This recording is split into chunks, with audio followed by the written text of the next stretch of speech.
Bonsoir Danielle Simonet. Bonsoir. Soyez la bienvenue, vous êtes coordinatrice et porte-parole du parti de gauche, proche de Jean-Luc Mélenchon. Mauvaise nouvelle pour lui, ce vote des cadres communistes aujourd'hui. Écoutez, vous savez, le Conseil national du Parti communiste français est souverain. Dans les deux cas qui étaient soumis au vote, le soutien à la candidature de Jean-Luc Mélenchon ou bien le soutien à une candidature communiste, dans les deux cas, le vote devait préciser qu'il fallait attendre la fin des primaires du Parti socialiste. Or, le parti de gauche n'a pas souhaité qu'on attende et qu'on participe de près ou de loin à ces primaires du Parti socialiste. Et nous sommes au contraire ravis que Jean-Luc Mélenchon ait choisi de proposer sa candidature dès le mois de février dernier. Et donc nous sommes en campagne depuis le mois de février dernier, puisque le parti de gauche se met au service de ce mouvement assez inédit qu'est la France insoumise, qui est un mouvement citoyen extrêmement large. Mais Jean-Luc Mélenchon peut-il être élu sans les voix communistes? C'est toute la question. Alors, d'abord, il y a déjà beaucoup de communistes qui se sont engagés, des communistes insoumis qui se sont engagés dans la campagne. Et puis, vous savez que les communistes vont voter à la fin du mois de novembre. Et d'ores et déjà, il faut comprendre que l'essentiel est ailleurs. D'ores et déjà, pour vous, les cadres du PCF et la base, ce sont bien deux choses différentes? Ce sont deux choses différentes, oui. Et d'ailleurs, quand vous voyez le vote de ce week-end, vous avez beaucoup de militants communistes qui avaient déjà fait le choix de s'engager dans cette campagne. Et vous avez dans cette campagne quelque chose d'assez inédit qui est en train de se mettre en place. Depuis des mois, face à la droite et l'extrême droite, il y a une dynamique et un espoir qui est en train de s'installer dans ce pays avec la candidature de Jean-Luc Mélenchon qui est déjà considérée comme celle qui incarne le mieux les espoirs pour les sympathisants de gauche. Pour vous, le Mélenchon supplante les communistes aujourd'hui? Remplace les communistes? Non, je pense qu'il faut comprendre d'abord... Parce qu'il y a une vraie fracture, vous ne pouvez pas le nier. Non, en 2011, Mélenchon avait largement remporté la consultation interne du PCF. Vous savez, moi je suis responsable, co-coordinatrice du parti de gauche. Je suis attachée à mon parti.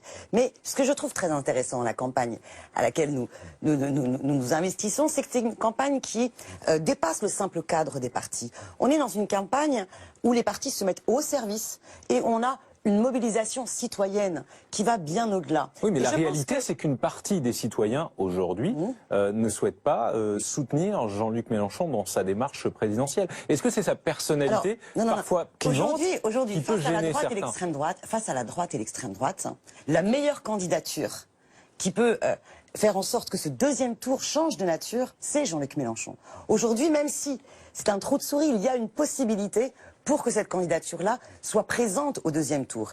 Et cet espoir-là, à travers un programme qui a été adopté juste avant notre convention pour la France insoumise, un programme, l'avenir en commun, est en train, au contraire, de construire un espoir extrêmement fort. Et vous savez, même si je suis attachée à mon parti, je trouve ça intéressant de penser enfin une mobilisation citoyenne qui dépasse le simple cadre des partis. Et pour beaucoup de communistes qui font partie de ce peuple communiste, les choses aussi doivent s'organiser autrement. Et il y a une volonté justement d'inventer des formes nouvelles de militantisme et d'engagement citoyen. Écoutez la réaction d'Arnaud Montebourg au refus des communistes de se rallier à Jean-Luc Mélenchon. Les partis s'autodéterminent librement quand même. Moi, je construis l'union des gauches pour permettre à la gauche de peser dans les années à venir. Nous ne pouvons pas laisser la droite mettre en œuvre son programme parce que dans 5 ans, ce sera la famille Le Pen au pouvoir. Je souhaite construire l'union de toutes les gauches pour y parvenir. C'est un chemin escarpé, difficile, mais il n'est pas impossible. L'union des gauches, c'est avec Montebourg, dit-il. Soutenez-le. Mais franchement, Monsieur Montebourg, il ne faut pas oublier qui c'est. Monsieur Montebourg, c'est celui qui a été le plus grand artisan pour la venue de Manuel Valls au poste de Premier ministre dans le gouvernement. Aujourd'hui, que dit Monsieur Montebourg, par exemple? Eh bien qu'il est contre une augmentation du SMIC et qu'il s'en remet à une négociation dans le cadre du carcan de l'Union européenne qui impose au contraire toutes les politiques libérales d'austérité. Nous soutenons par exemple le fait qu'il faut absolument changer les règles du jeu.